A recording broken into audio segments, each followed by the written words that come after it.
Well, I'd like to raise a glass and toast to, let me got it over here.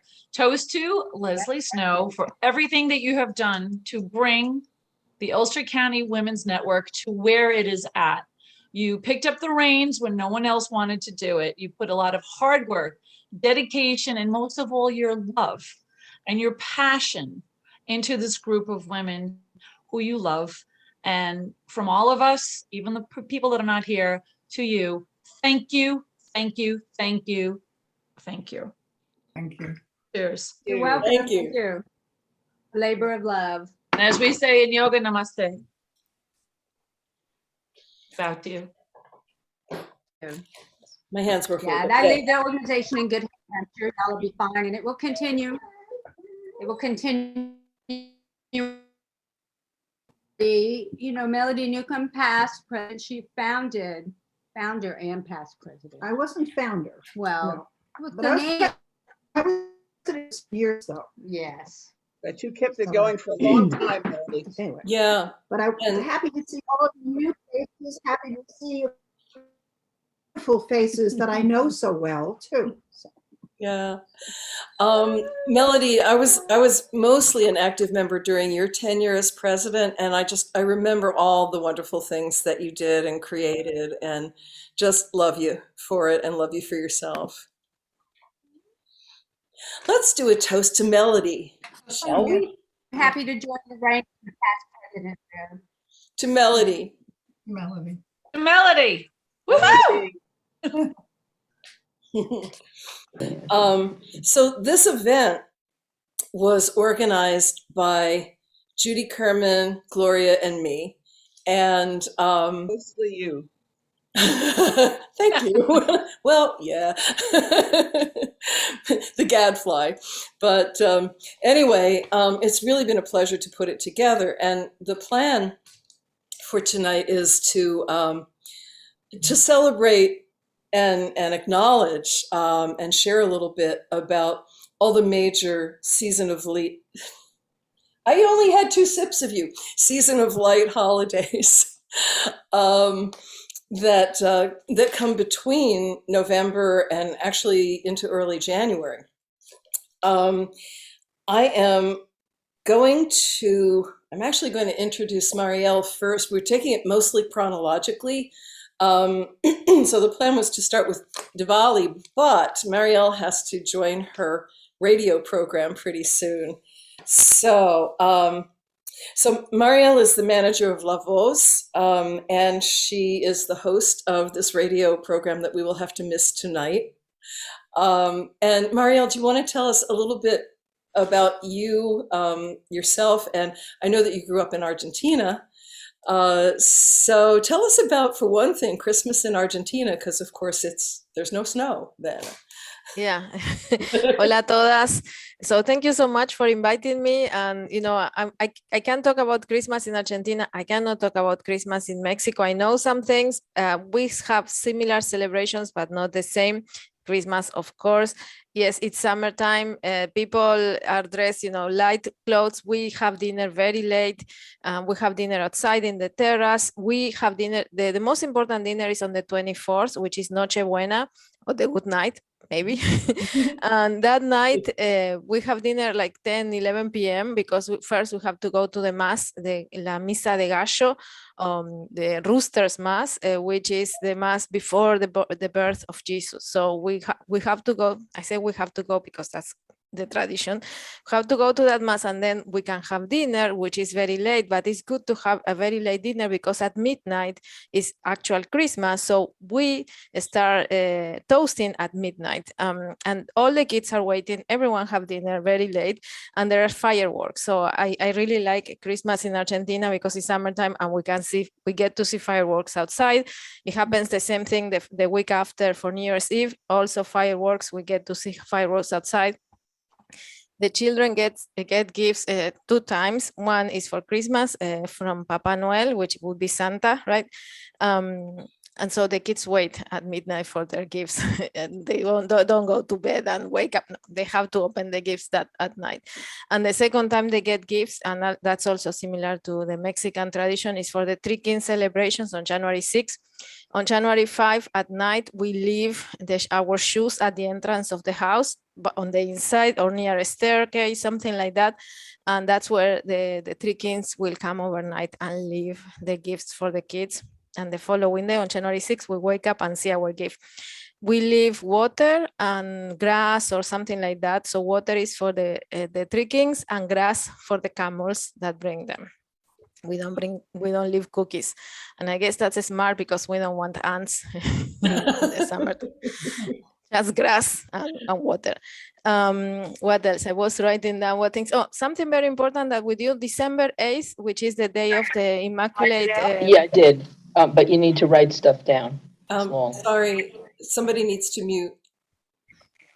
Okay, 816. If you are the host, you can mute. 394. Hold on. Susan, can you mute, please? Susan. Susan, we're hearing you over the presentation, sweetie. Who's ever running the Zoom, you can mute her actually. If you have the power to mute her, so. Done. Sorry. Thank you for reminding me. Okay, please continue, Maria. Okay, so I was saying, okay, when we do the Christmas tree, that's on December 8th. That's like the tradition. Why December 8th? December 8th is the day of La Inmaculada Concepción. So it's the Immaculate Conception of Virgin Mary. This is what we do. I don't have any opinions whatsoever. So on December 8th is also a holiday in Argentina. So people don't have to work, so they have time to do the Christmas tree. The most number of Catholics are in Latin America. So it's obvious that all of these traditions happen through Latin America. I know in Mexico, they also do posadas. We don't do posadas in Argentina. We just do the tree. And then on December 8th, and also prepare the nativity. And the nativity, we put the scene of the nativity. All the homes have something like that next to the tree or somewhere. My family, for example, has a nativity that was gifted to my dad when he was 5 years old. My dad is 88 years old right now. So we have an 83 years old nativity at home. That's ceramic. So every year my mom's repainted because things tend to chip after so many years. So it has the baby Jesus, St. Mary's, St. Joseph, the angels, the pastors, the animals, and the Three Kings and the camels. So like that's a typical thing that we do. And something interesting that we do, and then I was Googling like, oh, really, we do this and no one else does this. So for women, we gift, we all have gifts, but one of the gifts that we do for Christmas among women is to give pink underwear. And that's, I've had that since I was a little girl. Every year my mom would put pink underwear as one of my gifts. And it's like a tradition. And it's not just my family, everyone does that. And it's for good luck. What else? And something that started happening in some places in Argentina, and I think it's they do this in Spain as well. So for the last day of the year, they're built a doll of paper and wood, whatever, and they burn it down and they call it the old year. So we burn the old year, and that's the night before the New Year's Eve, which I love doing that. And something that my family does, we just write in pieces of paper the things that we didn't like from the present year. And we burn them December 31st. That's not a religious thing, but something we do, like it's like a closure for this year, things we didn't like. And then with another piece of paper, we write the things we want for the new year. That's a really good coming full circle tradition for sure. Yeah. What was occurring to me when you were talking about the kids getting their gifts at midnight and getting 2 rounds of gifts is that this is a place that a child might really like to grow up. I can remember getting up at Christmas on, around 4 a.m, and my parents had probably been up wrapping things and putting them away, putting them under the tree until 3, and I was ready to go. So. Yeah. So yeah, in my family, my kids, I don't like to talk about Santa or things like that, but they, on part of my American family, they talk to them about Santa. I'm like, and they ask me, and I'm like, I don't know anything about them. Ask your aunt or something like that. Even so, I try but I do follow the traditions for the three kings. We go and leave the water and the grass. So when we do Christmas at my sisters-in-law home, they do the cookies and all of that. And when I don't know what's gonna happen. I really don't participate in that, but I follow along. So what else? Oh, in terms of food, because it's summertime, there's a lot of cold food. For example, field tomatoes. I don't know how to say. You open the tomato and fill it up with stuffed tomatoes. Stuffed tomatoes. Stuffed. So, with rice, chicken or tuna. There is also vitel toné, which is an Italian dish. There are a lot of immigrants from Italy in Argentina. Actually, my grandfather was Italian. That's why I have that last name. And so the vitel toné I was looking if it had a translation in English, and it's actually, it's a sliced round steak covered with an anchovy cream sauce. And in Italian, it's vitella tonata. So it's the same thing. The translation is that. There is also salad with potatoes and mayonnaise or chicken, a lot of cold stuff. And then asado, if people barbecue, but the good barbecue, I'll show you a photo in a second. And well, okay. So I'm going to want to segue to our next part. Thank you so much. And I love that you talked about the food too. I wanted to show you a photo of the Yeah. That's the vitel toné. Which is meat with a sauce made with anchovies, which it sounds weird, but it's good. The other one that's asado. So it's like barbecue meat with no any sauce whatsoever, just salt. And then when you take it out of the grill, you can put chimichurri and things like that. And you see the eggs the tomatoes, and then the typical dessert is panettone, which is an Italian thing, turron, nougat, mantecol. I don't know how to translate that, but for next time, I'll give you the name. It's okay.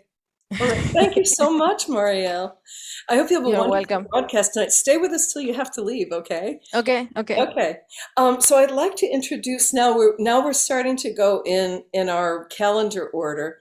And Diwali, which is the Indian Hindu festival of light, is one that began November 4th this year, right, Elizabeth? Yes. And so I want to introduce Elizabeth Ivers, and she's a retired lawyer, as some of you know already, for the city of New York for many years, doing good in that capacity. And now she's a volunteer at the Peace Valley Retreat Center in Haines Falls. Peace Village. Okay, I thought I said that, Peace Village Retreat Center, yeah? And, I said Valley, sorry. And she's going to tell us about Diwali. So thank you. Well, thank you for inviting me. I don't think Gloria's still on. She invited me she came to Peace Village for our holiday celebration and was looking for a speaker on Diwali and said, I can get you somebody, but she invited me to do it. So I'll give you my kind of version. I didn't grow up with Diwali. I grew up in Venezuela with the traditional Christmas that we do there, with the Noche Buena and everything else that was mentioned already. So Diwali, it's a beautiful celebration in India, celebrated by the Sikhs, the Hindus, and the Jains. The Sikhs are the ones you see in New York wearing the turbans. And they last 5 days. But what's wonderful about it is like the conquer of good over evil.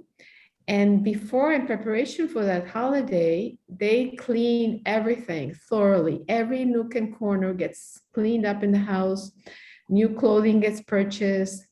During those 5 days, they do what's called rangoli, which is like a circle pattern in colored sands. They do, and they put them apparently in front of little homes, huts, or whatever it is. There's a rangoli. So, and candles, the diya. So they use a lot of candles.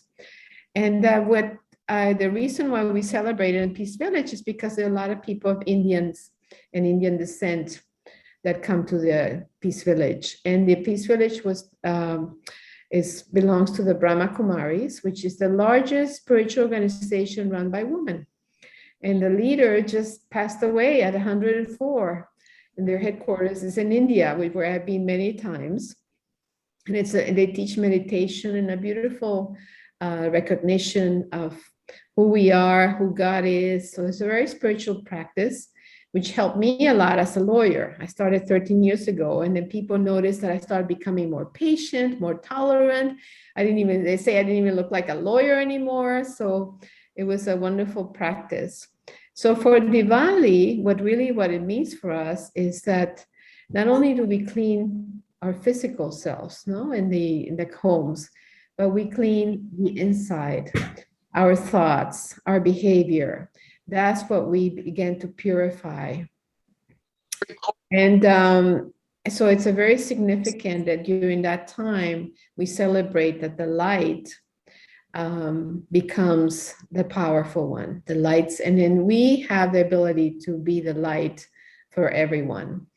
And when we work on ourselves and become more patient, we become tolerant, more cooperative, we start showing the light because people notice that.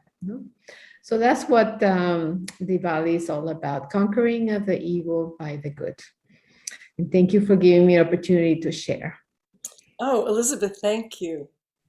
There are a couple of people who've just joined us. Hi, Myrna. And somebody from phone number that ends in 7618. Who's that? I'm going to unmute you. We are moving now actually into Hanukkah. And Judy Kerman is going to share with us about that, including a song which she will introduce. I made a video because I made a menorah. Actually, I've made several menorahs.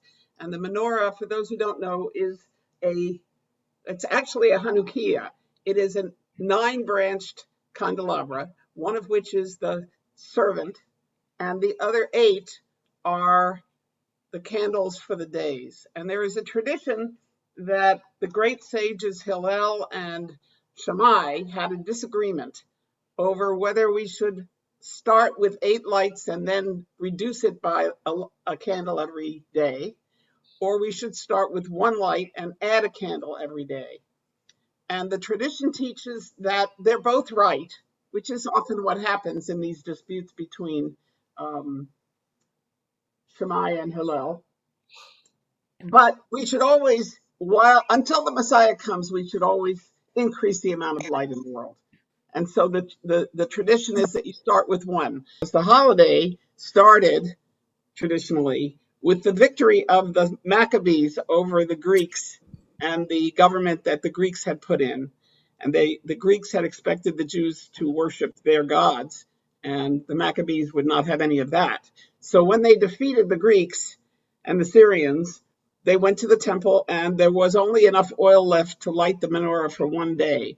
But the miracle, as they tell it, is that it lasted for 8 days.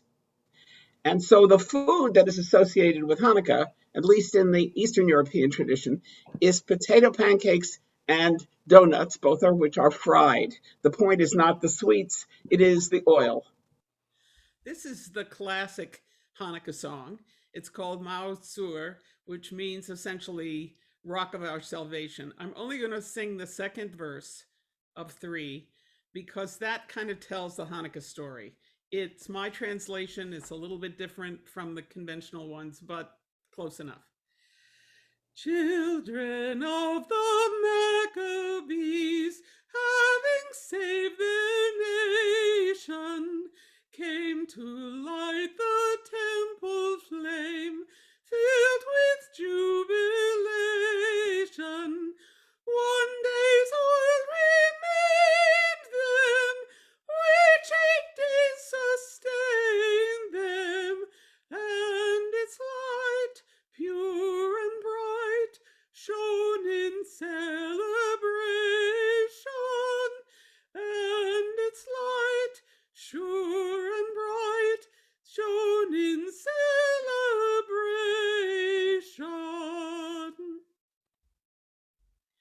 that's not the song that I used for my video. Instead, I used the song that is a setting of the prophecy about every person sitting under their vine and fig tree, at peace and unafraid. Then shall nations learn war no more, and they will beat their swords into plowshares. So you can hear that melody in my video.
So I made that menorah because I was thinking about making a menorah and I could not find any candle cups. This is years ago. Nowadays it's easier to find them. I ended up in Gander Mountain and I bought a box of shells. And that gave me the idea of doing a menorah in which the candle cups are rifle shells. And there are 4 generations of this piece that I have made. And 3 out of the 4 have a plate on the front that says in Hebrew, swords into plowshares. Oh, I was admiring the menorah. Well, what's it made out of? Is it metal? It's bronze and copper wire and the brass rifle shells. And the later ones, it's gone through a variety of manifestations as I'm trying to solve the engineering problems. Because if somebody dropped that one on the floor, it would break at the solder joint. Mm. And that one doesn't have any place where you could put that text. Mm. So it's not done. I'm sure I will do a few more before I get it all right. Very nice, Judy. Thank you. Yeah, thank you.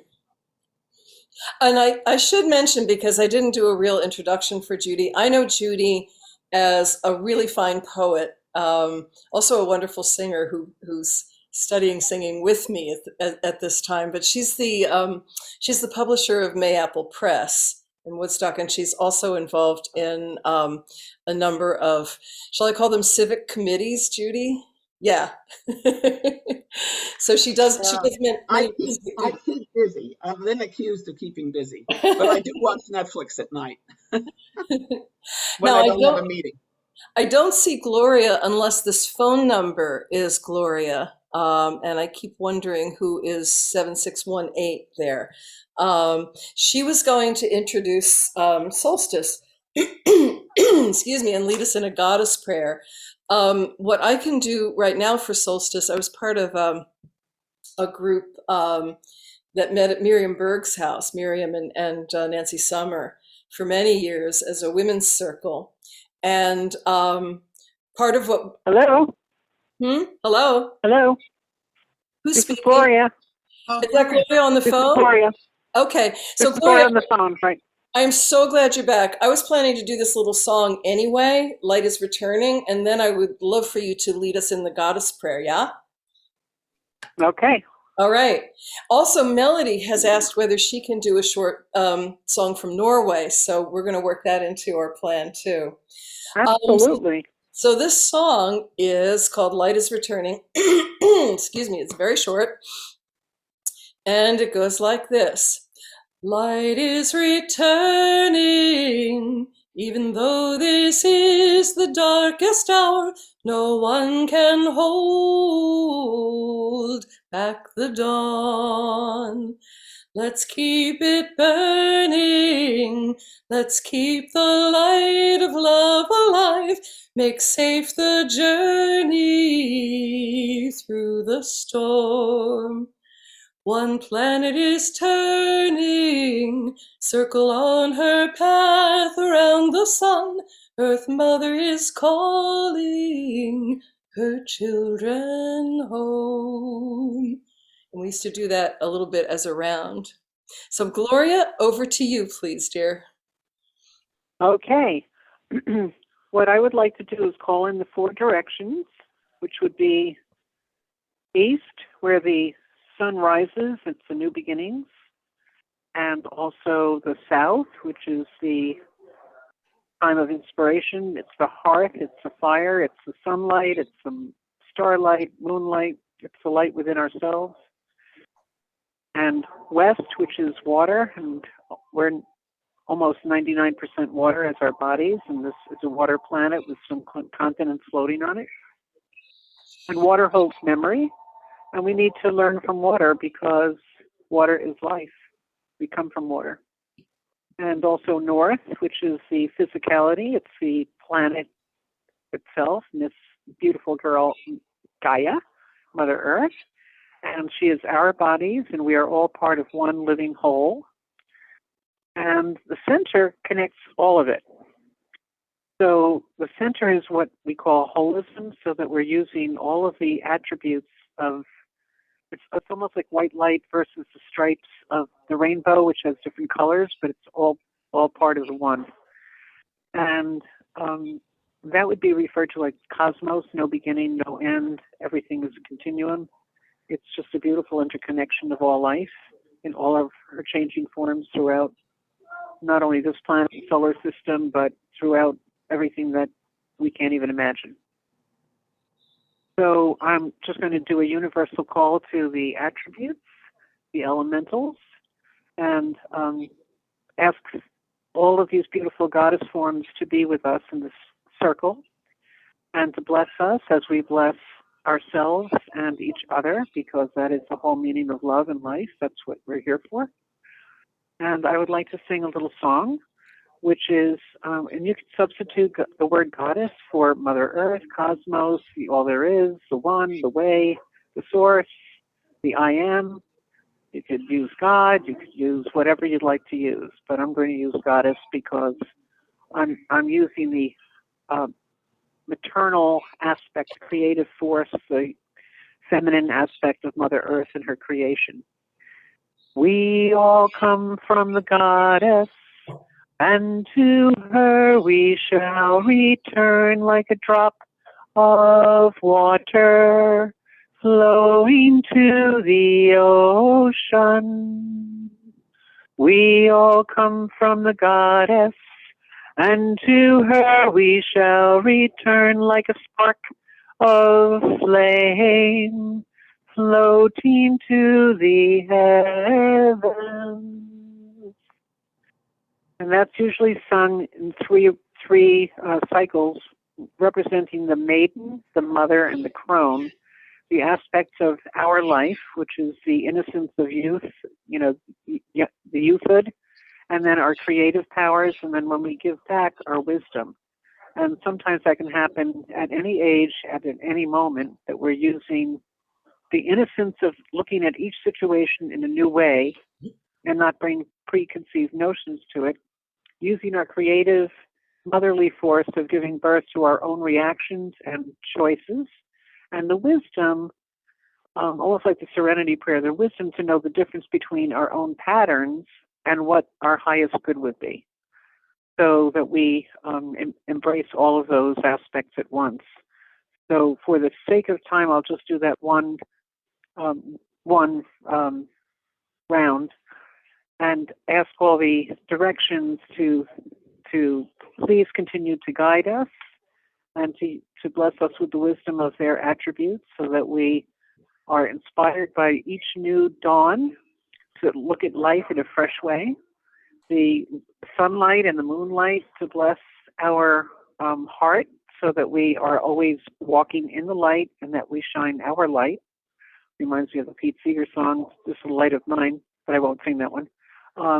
And also the direction of west and water, that we go with the flow because things are never the way we expect them to be. We'll sometimes wish them to be, but they are how they are, and we can change our timeline and we can change our dimension and our directions with a thought, so we can be in a new place with the power of love and creativity and envisioning our best future and our best present. So I am wishing for remission of everything, of any kind of illness that anybody has, that we shake it off. And I'm sending special white light to Melody. And I am also blessing Mother Earth and the north direction and thanking her for the physicality and the beauty of this planet and our experiences of love, loss, and all of it that comes into play as people. Our emotions are quite tricky, but better than AI, I say. So anyway, with that, I will say blessed be, and thank you for this time together. And I'll pass it back to Danielle so that we can fit in some more traditional poems and songs. Thank you. Thank you so much, Gloria. Gloria. Beautiful. Yeah. That was great. And while Melody is on the subject here, and we're moving into Christmas at this point, you had said that there's a traditional Norwegian song that you would like to share, Melody? Hi, I'm Melody Newcombe, and I was past president of the Ulster County Women's Network for 7 years, and now I'm enjoying my leisure. And Leslie Snow was a great president, terrific, and now Gloria Wasland's our president. Yay! So I'd like to share a little of my Norwegian heritage for the Christmas holidays with all of you. And in Norway, where a lot of people wear lusekofter, this nice knit sweater of all different patterns, on Christmas Eve, everybody has a big smorgasbord. And it's a huge table filled with food that you can't imagine, from all kinds of appetizers to fish and fish dishes and lobskaus and potaters and all kinds of vegetable dishes, mostly root vegetables, because in Norway there's not a lot of growing seasons, so they can grow root vegetables for a longer period of time. And things like tomatoes aren't used that much, except now with importation they have a wider ingredients for food. But anyway, at the end of the smorgasbord, where everybody is so satiated and so full from all the food that was served, there's a dessert dish that's been sitting cooking all day on a double boiler. And it starts in the morning, and they put about a pound of butter in a double boiler and put a cup or two of rice in, melt that together with the boiling water, and let that cook for about an hour. And then start adding milk and cream and stirring until it gets thick, and then adding more and stirring till it gets thick. And 12 hours later, they have rice porridge called risgrøt. So rice, it's like groats, kind of that kind of idea. It's like a rice porridge. So after the smorgasbord, this dessert, which is almost not really a dessert so much as an après dinner food. Everybody gets a bowl, and in the middle of the table is placed a huge bowl of this rice porridge, risgrøt. And in it, there's one almond that the brown skin has been peeled off of it, so it looks like rice, and it's pushed down and stirred around, and nobody knows where it is in that bowl.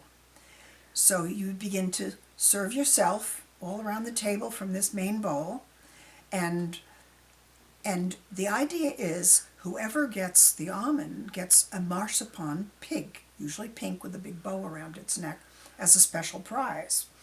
But you don't just quickly, if you find it in the first mouthful, you don't go, "Here, I found the almond." You hide it under your tongue, and you pretend you don't have it yet. So everybody's looking around like a poker game trying to figure out if somebody already has it. and it's kind of a game to keep a poker face like you don't have it yet. But you never know, it might be at the bottom of that serving bowl. So you have to keep on eating this rice porridge until it's all gone. And then when everybody's plate's empty, you all kind of like look around the table until somebody cracks up, and then you know they have it, because they're trying to look, and then they show they have it, and they get the pig. And that night, they also put some of this rice porridge in the barn for the julenisser, which is the Jule is Christmas, and the Nissen is like a Christmas elf, little Norwegian Christmas elf, who comes to the barn, climbs up into the loft of the barn, and just like you put milk and cookies out for Santa Claus, the Norwegians would put rice porridge out for the Christmas dwarf, who brings the presents. So there's a Norwegian song. Oh, and by the way, when you serve it, you put a little sugar and cinnamon and a dab of butter in the bowl, so you can dip the spoon around and eat that. And the next day, by the way, they mix whipped cream in with the rice porridge and pour raspberry sauce over it for a dessert on Christmas Day, which is really good. So the story of the song is that in the loft sits the Christmas dwarf, the julenisse, so good and fine. And he laughs and he smiles, he knickers on smiler, and is so glad, because he knows that the rice porridge will be his tonight. And all the small, they call it rotten, or you think that's rice, but mice run around in the barn, because rice feed on the hay seeds, and they will also get the rice porridge. So in the morning, the rice porridge is gone, and was it the julenisse who got it, or was it all the mice in the barn that ate it? So the song goes like this. På låven sätter nissen ett sin julegröt, så god och söt, så god och söt. Han nickar och han smelar och han är så glad, för julegröten vill han gärna ha. Och alla små råttor de skotter, for de vill ha så härligt julegotter. Tra-la-la-la-la-la-la-la. God jul, everybody. Merry Christmas.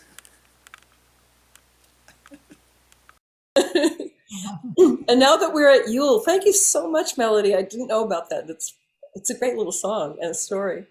Can I say something, Danielle? Yeah, Myrna. Okay. I did, Melody. It's the recipe you mentioned reminded me something that I read in the New York Times maybe 30, 40 years ago, and I tried it. It was like forever. The recipe took forever.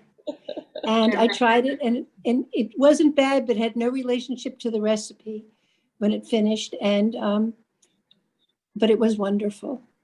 Yeah, it was an experience. Myrna, send it around when you. I don't have the recipe anymore. Oh, okay. I mean, this was years ago, but it was. Yeah. So we're going to go to a little more. Oh, okay. Recipe, when you serve this big bowl, everybody, they take a sugar cinnamon mix, sprinkle it around, and take a big dob of butter and stick it in the middle. And do the rice porridge and with the cinnamon and sugar and dip it into the butter. So, I mean, you have to stay warm somehow in Norway for the winter. So that's the food. And excellent. if you're still having the pot on the stove, the next day you make whipped cream with vanilla and maybe a little beef in it. Fold that into the rice porridge, and it becomes a rice pudding, and it's served with a raspberry syrup as a dessert on Christmas Day. I'm ready to move to Norway. Anybody else? Okay, so real briefly, as far as talking about Christmas, I think everybody here probably is aware that December 25th is probably not when Jesus was born, that one of the traditions of other religions coming into older areas with older religions is that I'm not being very articulate here, that it wasn't just Christianity, but other religions as well would hook onto the dates that people were used to celebrating other things. And so December 25th, I guess the planet has moved a little bit over time, because the 25th was at that time Saturnalia, which was the Roman holiday about the sun's return.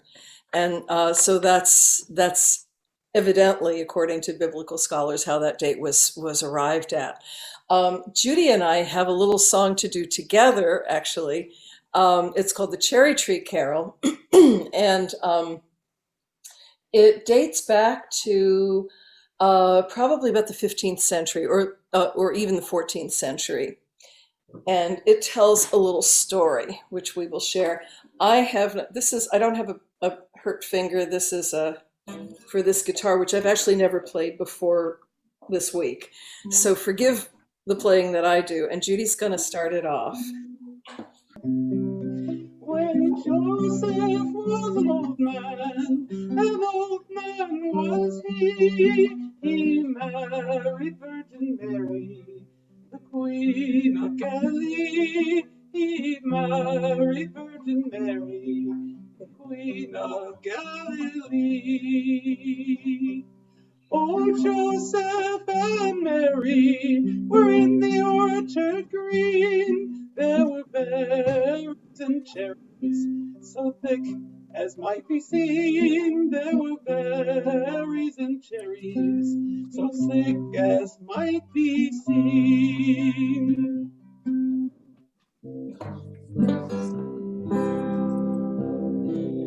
Mary said to Joseph, so meek and so mild, Joseph, gather me some cherries, for I am with child. Joseph, gather me some cherries, for I am with child. Then Joseph flew in anger flew he.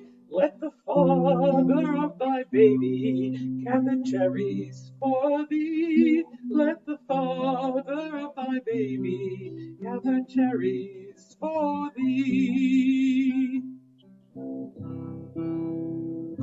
Then up spoke baby Jesus from in Mary's womb. Bend down the tallest branches, that my mother might have some. Bend down the tallest branches, that my mother may have some.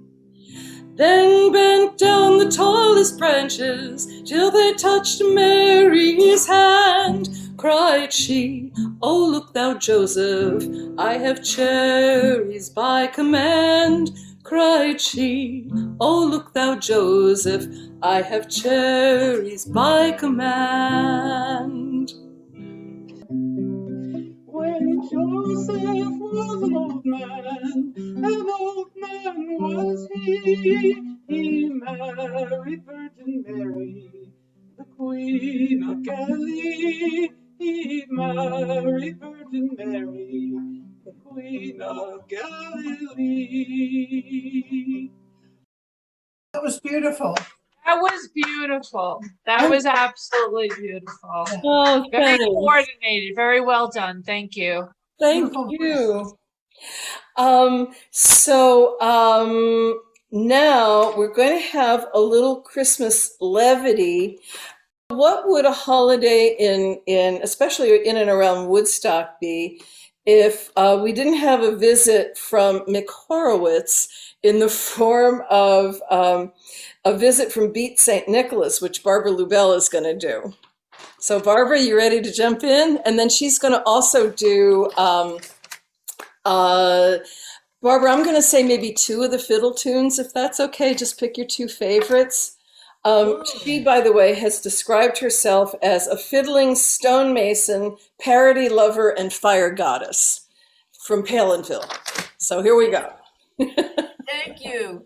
So, yes, that was a beautiful song, although I've always had a problem with the concept of virgin, and I think it's problematic. But anyway, so should I do the music first or the poem first? Why don't you do the poem first, so we have a little bit of alternation between music and Okay, talk. good idea.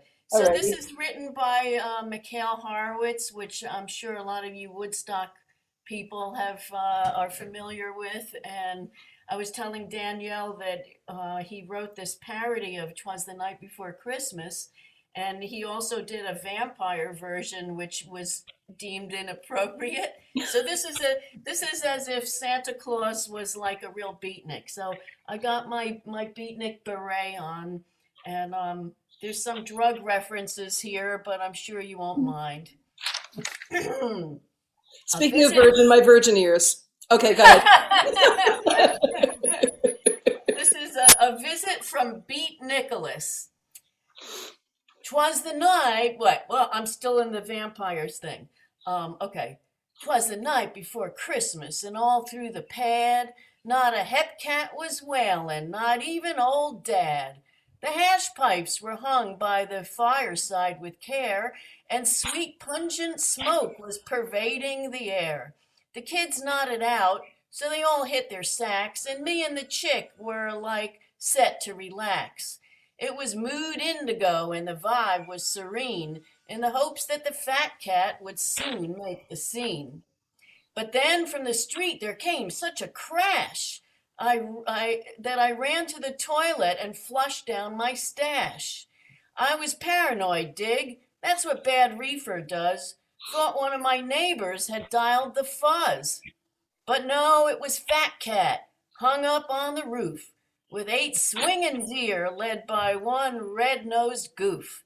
He climbed up the chimney and shimmied on down, and the better to dig 'em, we all gathered round. His lids, man, they sizzled.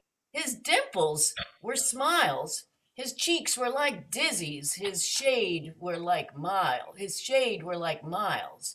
His puckered up mouth was like blowing flat E, and his chin hid behind a crazy goatee. His threads were all tarnished from ashes and smoke, but he rolled up a doobie and took a big toke. His eyes were like pinwheels that spun in his head. He was high as a roadie who tours with the dead. He laid out his goodies down next to the tree, some buds of peyote and mushrooms for me, some coke for my chick, Mary Jane for the kids, and oven fresh brownies that flipped all our lids. Like he was the hippest, the stone farthest out. And back on the roof, he let go with a shout that blew all our minds as he fled from the gig, wailing, "Have a cool Yule, man, and later, like, you dig?" Oh my God, that was so awesome.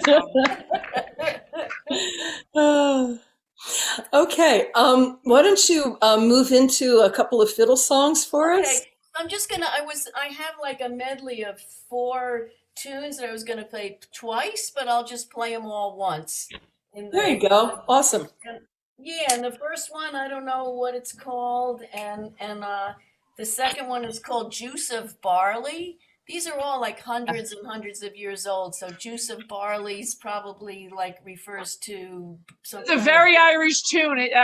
All the Irish know that tune. It's a very popular tune. It's the basic tune. So the juice. It's called the Juice of the Barley. Yeah, it's very It might be slightly different because I always thought this one was English, but and English, then, Irish. They're very close to each other. And then the third one is Parson's Farewell, and the fourth one is a Breton tune, a dance tune, very, very old, called Zelda, Zelda. But let's see. Okay, let's see.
Nice. Thank you. Thanks, Barbara. Fabulous. Oh my God. Yeah, wonderful. A lot of talent there. So I want to introduce Evelyn Clark next, who's going to tell us about Kwanzaa. Evelyn is it assistant or associate minister, Evelyn? Oh, unmute yourself, please. Associate. At the New Progressive Baptist Church in Kingston. And she's also on the Town of Esopus Council. And as I say, she's going to tell us about Kwanzaa, which runs from the 26th of December through January 1st. Okay, well, thank you for inviting me to be here. And I don't see Gloria's lovely face, but I know she's around here someplace. Yeah, she's here on her phone. Yeah, That's right, Evelyn. I love you. There you go. Gloria. Love you too. I've been enjoying this evening. It's very nice. All the different music and all the different cultures, all coming around to celebrate around this time of year. And Kwanzaa, I was asked to talk about Kwanzaa, which is a celebration of community, family, and culture.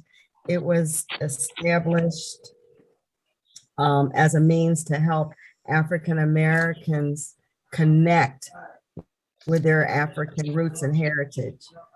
Kwanzaa is celebrated from December 26th, like Danielle said, until January 1st. So it's a 7-day celebration. And on the last day, families and friends get together and they have a communal feast called a karamu, which is a lot of, everybody brings food, people exchange gifts. The whole idea is not to go out and, excuse me one sec, not to go out and buy gifts, but to make gifts, that are meaningful. And just 1 second.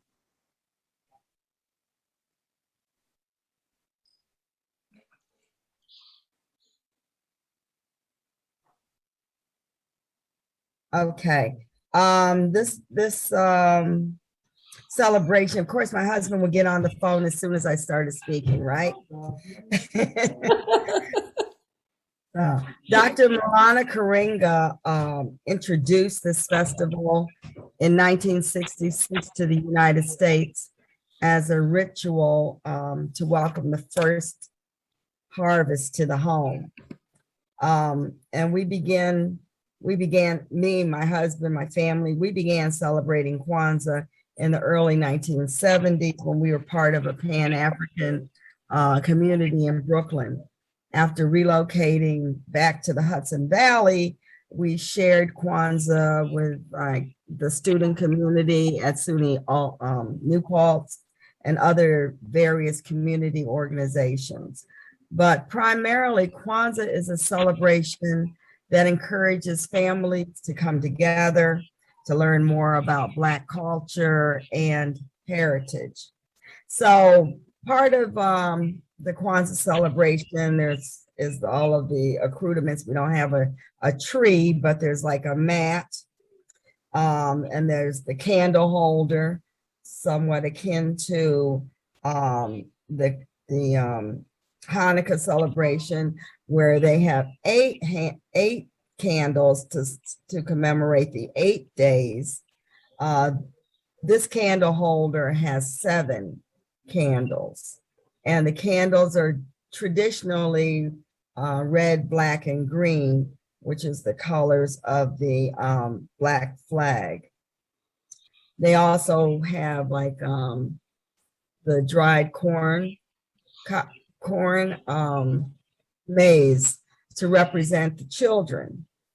And then there's also what they call the zawidi, the gifts that are given, as I said on that last night.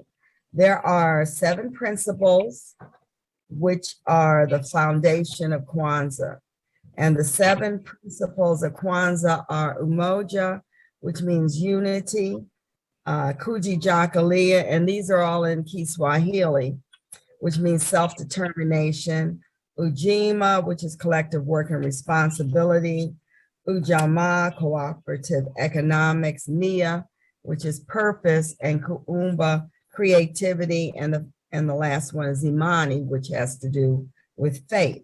So every evening, the family would gather around the mat with all of the things on it, and there's a kanara, which is the candle holder, and they will light one candle each night. And just as Judy was saying with Hanukkah, they add a candle every night, you know. So at the end, you have all the lights. And so when you light a candle, you teach a principle. And this is basically, like I said, it's about educating your children, your family, your community about African-American heritage and Black culture. And so, for example, when teaching about Umoja, the first principle, we would emphasize actions that could be taken to bring unity within our family, community, nation, and race, such as helping grandparents or neighbors, or even things talking about ending gang rivalries, things that divide us as a community. We talk about the second principle, Kujijakalia, self-determination. I always am reminded of Muhammad Ali, who named himself and defined himself, even though people didn't want to call him that. A lot of people kept calling him Cassius Clay after he had named himself Muhammad Ali. Ujima, the third principle, emphasizes working together with others to improve our community through sharing our resources and volunteering to help people. Ujamaa, the fourth principle, speaks about cooperative efforts to support economic development within our communities, such as supporting local entrepreneurs and local businesses. Nia is the principle that reminds the participants about our responsibility to promote our families, local and our worldwide community by supporting our role as global citizens, as citizens of the community, getting out to vote, participating in PTA. Kuumba delves into our creative nature, and Kuumba covers everything from the arts to music to science, literature, gets the chance to explore and our history and our authors and storytellers, and discovering creative ways that we can bring beauty into our community. And the seventh principle, Imani, speaks to the faith of our ancestors, the faith that sustained them as they endured the bitter lash of slavery, and the faith that helps us to overcome systemic racial injustice every day. And while Kwanzaa speaks specifically and directly to the African American experience, the larger society can also benefit from taking part in the Kwanzaa celebration, because it allows each of us to sit together as family, as a nation, and as part of the human race. So Kwanzaa is not a religious celebration. However, my faith tradition can be shared in this song, which is an African American spiritual dating back to the mid-19th century. The song is Go Tell It on the Mountain. It takes in the components of the Bible story as found in Luke chapter 2, verses 8 through 14, that talks about the shepherds being in the fields, watching their flocks by night. And lo, the angel of the Lord appeared, and the glory of the Lord shone round about them, and they were sore afraid. And the angel of the Lord said unto them, Fear not, for behold, we bring you good tidings of great joy. For unto you is born this day in the city of David a Savior, which is Christ the Lord. And so they went and they saw the babe wrapped in swaddling clothes lying in the manger. And then they left and they went and told they had seen this babe. And so our tradition says that we're to go out and tell everybody that Jesus Christ was born. And that's what this song said. Okay. Go tell it on the mountain, over the hills and everywhere. Go tell it on the mountain that Jesus Christ was born. Why don't you go tell it on the mountain, over the hills and everywhere. Go tell it on the mountain that Jesus Christ was born. Beautiful, Evelyn. Thank you so much. You're welcome. I had read up on Kwanzaa. Yay, Evelyn! The show that I was doing last year, putting together, but to hear you describe all of the principles, just there in your voice is just so much more, makes it so much more real. Beautiful. Thanks. Danielle, I had one question for Evelyn. Evelyn, is there anything that stands out in your Kwanzaa celebration for food? Because everyone has mentioned a little bit of food. So is there anything that stands out for food for you that you could share? Well, usually it's just a feast of all good soul food. And so I understand that. A lot of, I guess, fried chicken and it's like Thanksgiving on steroids, I think. Nice. all kinds of foods and desserts. And, so everyone for the Karamu brings a dish. I didn't mention that, but everyone brings their favorite dish or their best dish, something to share. So it's just a nice celebration of food and fun.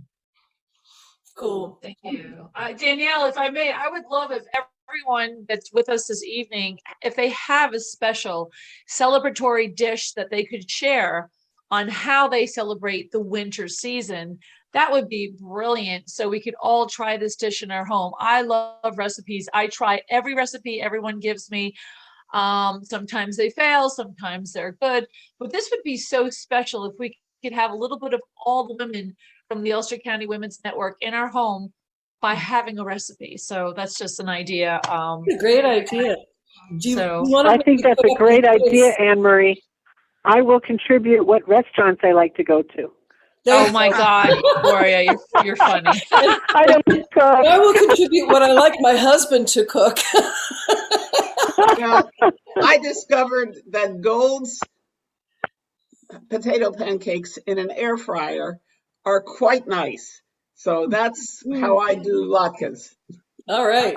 So maybe we can share through, I don't know, an email or through the website or something. That would be so cool. I love that idea. We have a couple more things kind of on the program for tonight. And those are Patty Wisniewski. Are you Patty Robinson also? Can you hear me? Yep. Okay, great. I have 3 short poems that I'd like to share. Okay. First one is called Crystal Stars. Sparkling, bright crystals in the nighttime sky, seen by just the naked eye.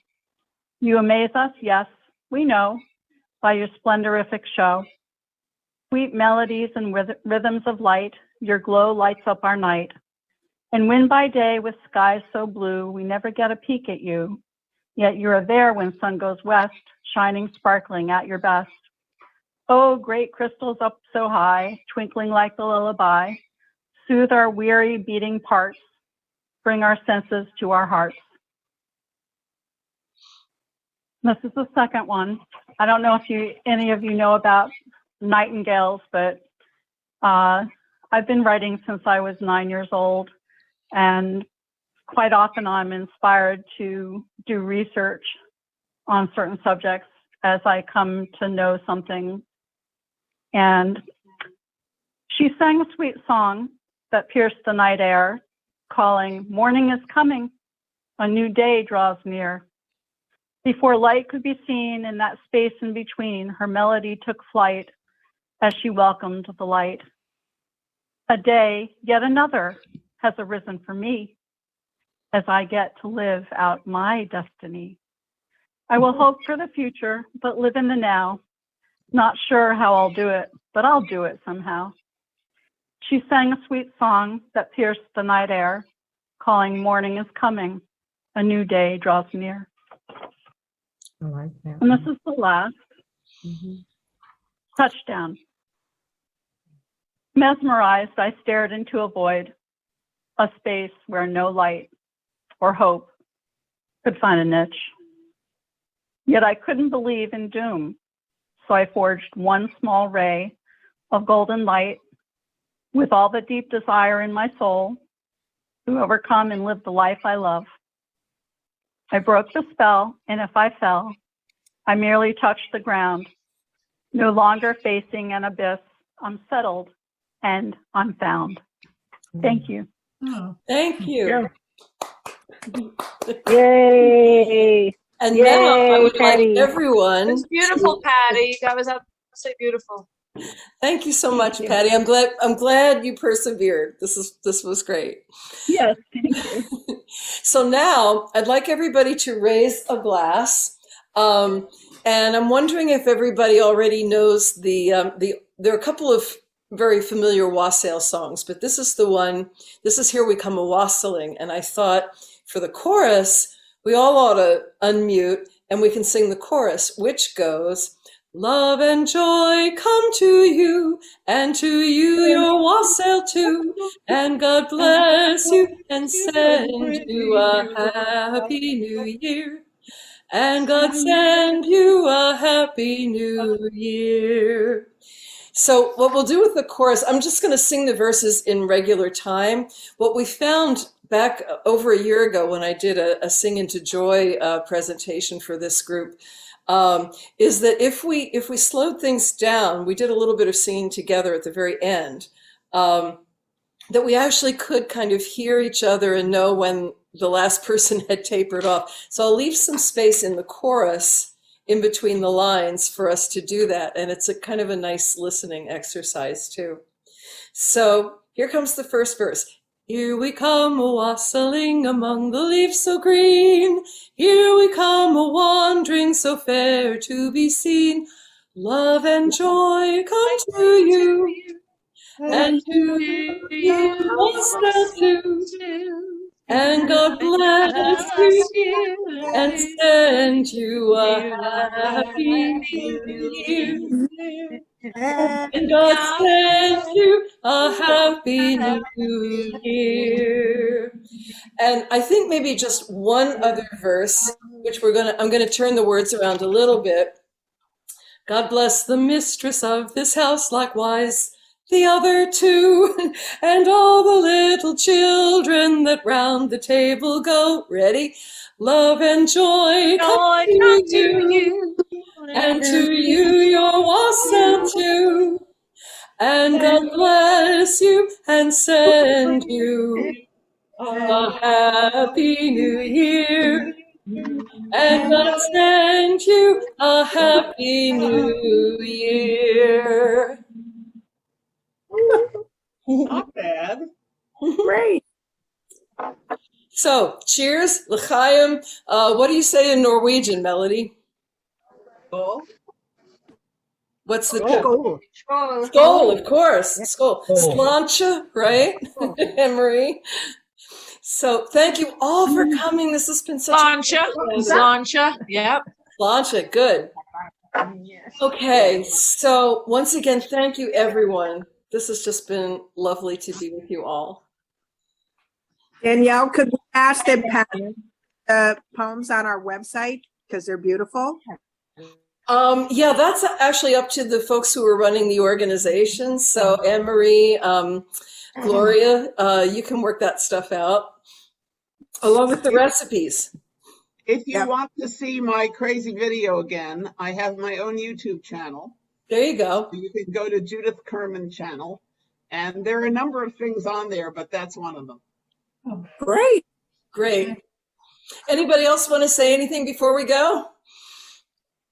Melody and Leslie, it's the toast. I love you.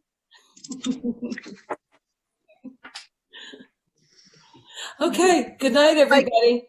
I would like to just say I love everybody and I wish good health and happiness to everybody. And big special hug to Leslie, who's been amazing. I can't even believe all the work she's done for this organization to keep it going. And to all of us who've stepped up, and that's wonderful. And I thank Melody for all the years she's put into making this organization great. Thank you. God bless. Okay. Good night, everybody. Good night. Good night, everyone. It's been a pleasure. I look forward to meeting everyone in person again. Okay.